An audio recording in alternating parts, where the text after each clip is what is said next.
खरं तर 2026 हे वर्ष लागलं आणि या वर्षामध्ये पहिल्यांदाच गौतमीचा कार्यक्रम जुन्नरमध्ये होतोय. अतिशय जल्लोषात हा कार्यक्रम झाला आणि आपल्या सगळ्यांसोबत संवाद साधण्यासाठी स्वतः गौतमी पाटील आहेत. आपण त्यांच्याशी चर्चा करणार आहोत.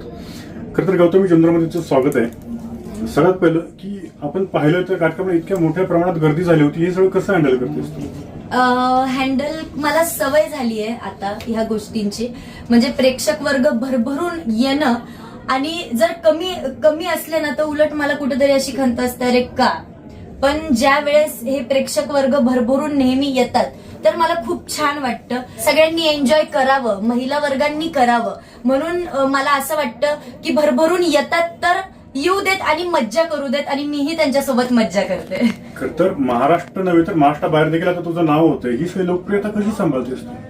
हे प्रेक्षकांना हे म्हणजे त्यांच्यामुळे हे सगळं काही आहे. आज मी जे काही आहे ते फक्त प्रेक्षकांमुळे. आज मी ट्रोल झाली तरी मला प्रेक्षकांनी सावरलंय. हे सगळं श्रेय मी फक्त प्रेक्षकांनाच देते आणि त्यांच्यामुळे मी आज आहे. तर म्हणजे जे काही असेल हे सगळं त्यांना.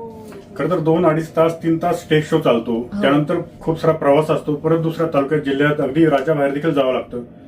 ही सगळी ऊर्जा कुठून येते? कसं म्हणजे मी घरी कमी असते आणि आम्ही बाहेर जास्त असतो. आमचा बाहेरचा दौराच खूप असतो आणि आम्हाला आता हे सवय झाली आहे. आम्ही घरी असलो ना की अरे नको नको काहीतरी पाहिजे असं आम्हाला नेहमी वाटत असतं. आणि हे प्रेक्षकांमुळे आहे. जर नसतील प्रेक्षक वर्गांनी जर प्रेम दिलंच नाही तर आज मी कुठंच नाहीये, मी संपल. म्हणून त्यांचं प्रेम कसं मिळावं हे मला वाटतं, म्हणून मी थांबत नाही, कधी पुढे जात असते. असा एखादा क्षण की तो कधीच विसरता येणार नाही, म्हणजे स्टेज शो परफॉर्म दरम्यान किंवा असं वैयक्तिक आयुष्यामध्ये? असे बरेच काही गोष्टी आहेत की झाल्यात. अगदी खास म्हणजे मग ते नाव गोंधलं होतं. आता परवा दिवशीच आमचा नाशिकला कार्यक्रम होता. खूप छान कार्यक्रम झाला. त्यावेळेस खालून मला दाखवलं की नाव गोंधलंय म्हणून. चाहत्याने मी वर बोलवलं त्याला. मी माझं नाव गोंधलंय का, त्याने गौतमी पाटील नाव गोंधलेलं. मला एवढं छान वाटलं. मी त्याला वर बोलवून फोटो वगैरे काढला. मी त्याला थँक्यू बोलले. मला खूप छान वाटलं. तो क्षण आहे. हे सगळे आनंदाचे क्षण आहेत. हे प्रेक्षकांचं प्रेम आहे. स्टेजवर येण्यापूर्वी काही खास तयारी, कोणती तयारी करावी लागते किंवा 2-2.5 तास तुम्हाला पूर्ण ताकदीने परफॉर्म द्यावा लागतो तिथे? नाही, असं काही नाहीये. हे म्हणजे प्रेक्षकांना बघितलं की एकदम असं आम्ही खुलून उठतो सगळे. आणि यायचं म्हटलं की आपल्या पोरी आहेत, सगळे अगोदर येऊन थांबतात. आपली व्हॅनिटी अगोदर येऊन थांबते. लवकरात लवकर जेवढं वेळेत येऊ हा प्रयत्न आमचा असतो, कारण की वेळेत कार्यक्रम संपवायचा असतो. बऱ्याच जबाबदाऱ्या असतात. हे सगळं हँडल करणं आता सवय झाली आहे त्या गोष्टीची. पण आता हे काही वाटत नाही एवढं. कार्यक्रमादरम्यान अनेकदा वाद होतात. तू देखील अनेकदा वादाच्या चर्चेमध्ये राहिली. हे सगळं कसं हँडल करतेस, हे सगळे वाद किंवा? मी वादाकडे लक्ष देत नाही आता. सुरुवातीला मी बरंच लक्ष दिलं, पण आता मला काही वादाकडे लक्ष देणं एवढं महत्वाचं नाही वाटत. टीकाकारांना काय उत्तर? मी नेहमी म्हणते की त्यांचं माझ्यावर खूप प्रेम आहे म्हणून ते माझ्याकडे जास्ती लक्ष देतात. तर देऊ दे, मला त्याचं काही वाटत नाही एवढं.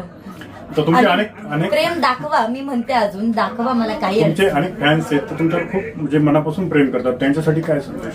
मी तेच म्हणजे आज मला ट्रोल झालं तर मला लगेच प्रेक्षकांचे कमेंट्स जे असतात ना खाली, हे प्रेम आहे.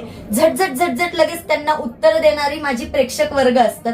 छान वाटतं. आणि त्यांना एकच संदेश, मी माझ्याकडनं जेवढं होईल तेवढं मी तुमच्यासाठी नवीन गाणी घेऊन येणार आहे. मी मूवी घेऊन येणार आहे. तुमच्यासाठी खूप काही आहे माझ्या पुढं. तर असंच प्रेम कायम राहू द्या. असा एखादा फॅन मोमेंट जो एकदमच स्पेशल होता? खूप काही आहे. म्हणजे मी एकदा आम्ही निघालेलो आणि मागून आलाय 2 व्हीलरवरनी डायरेक्ट, ते नाही का ते पिक्चर मध्ये कुठल्या तरी डायरेक्ट आडवी. अरे बापरे, प्लीज एक फोटो ताई, एक फोटो. म्हणजे बरेच असे आहेत की आहे प्रेम आहे. हे काही विषय नाही याचा. मला हे आवडतं, करा तुम्ही आवर्जून करा.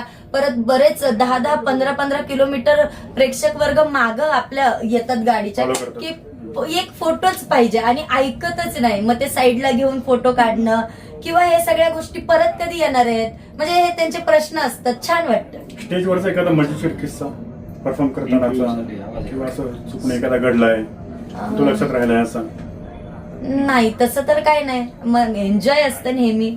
आज म्हणजे डान्स करताना तुमची नथ पडली होती आणि म्हणजे थोडा ब्रेक घ्यावा लागला होता असं एखादा Actually काय झालं, माझी नथ पडली आणि ते फेवरेट आहे माझं. साज सिंगर मला खूप आवडतो. माझ्या नथींचा माझं नथ असू दे, आणि ते प्रेक्षकांनाही महिलांनाही खूप आवडतं की मी साडी कुठून घेते. गौतमीच्या साड्या खूप छान असतात, नथ खूप छान असते, मी जो टिका लावते तो खूप आवडतो. म्हणून मला ते हे सगळं आवडीचा विषय, आणि तो आज अचानक झटकन पडलं. ते बघा, हीच नते आणि आज पडली, तर मी माझा असं वर खाली आत्ता कुठं पडली, मग ते पटकन त्यांनी उचलली म्हणून. नाही तर असे खूप हरवलेत. एक पुढचा प्रश्न, जर तुम्ही डान्सर नसता तर काय बनायला आवडलं असतं? दुसरा एखादा छंद किंवा काय आवडते असं ऍक्टिव्हिटी? मी डान्सर नसतात नसत, तर काय बनायला आवडलं असतं? मला वाटतं माझं लग्न झालं असतं. अगदीच मजेशीर उत्तर आहे. तर दुसरी एखादी अशी आवडती हॉबी की जे तुम्ही डान्स सोडून ही हॉबी आवडते? नाही, मला डान्स खूप आवडतो. मला दुसरं काही आवडत नाही. मला ऍक्टिंग जरी आता मला म्हटलं, आता मध्ये मी ऍक्टिंग वगैरे आता मूवी केलाय ना, पण नाही, मला डान्सच आवडतो. का मला माहित नाही, पण मला डान्सच आवडतो. फेवरेट डान्स किंवा मूवी एखादी फेवरेट जी तुम्हाला खूप आवडते? फेवरेट मूवी, मला मूवी तर म्हणजे आता हसताल तुम्ही, मला विवाह मूवी आवडतो. हम साथ साथ है, हम आपके है कौन. मी म्हणजे तिकडची बेल्ले मागे गेली मी, पण मला तेच आवडतात. लग्नाची मूवी आवडतात तसं काही नाही, पण मला ह्या मूवी खूप आवडतात. फेवरेट आहे माझी. लग्नाच्या मूवी आवडतात, पण तू लग्नाचा काय विचार नाही सध्या? नाहीये, अजिबात नाहीये. ठीक आहे. आगामी काळात काय असतील प्रेक्षकांसाठी आणि काय आणलंय आतापर्यंत आणि आगामी मी काळात काय आता असेल? मूवी केलाय, मराठी मूवी आहे. त्यात तर मला हॉरर भूत करून टाकलंय, काही विषय नाही. पण इंटरेस्टिंग आहे खूप. असं नाही का की तुम्ही मला प्रत्येक वेळेस काष्टामध्ये किंवा आता बऱ्याच याच्यात बघितलंय तुम्ही, पण आता हे तर वेगळंच काहीतरी आहे मूवीमध्ये. आणि पहिल्यांदा ऍक्टिंग केली आहे. खूप अवघड होतं माझ्यासाठी हे, खूप म्हणजे खूप. मी झोपली नाहीये. मी असं विचार करत बसायचे आता सकाळी माझ्याकडनं होईल का नाही होणार. म्हणजे मला असं भीती एवढी भरली गेली होती, पण मी ते केलंय. कसं केलंय हे तुम्ही ठरवणार, मी नाही. पण प्रेम द्या. तुमच्या चाहत्यांसाठी काही खास विशेष असा संदेश एखादा? Love you. मग तो शेवटचा प्रश्न घेऊ की नको? माझं लग्न कधी होणार? नाही, अजून विचार नाहीये. लग्न करेल तेव्हा सांगल मी तुम्हाला. थँक्यू.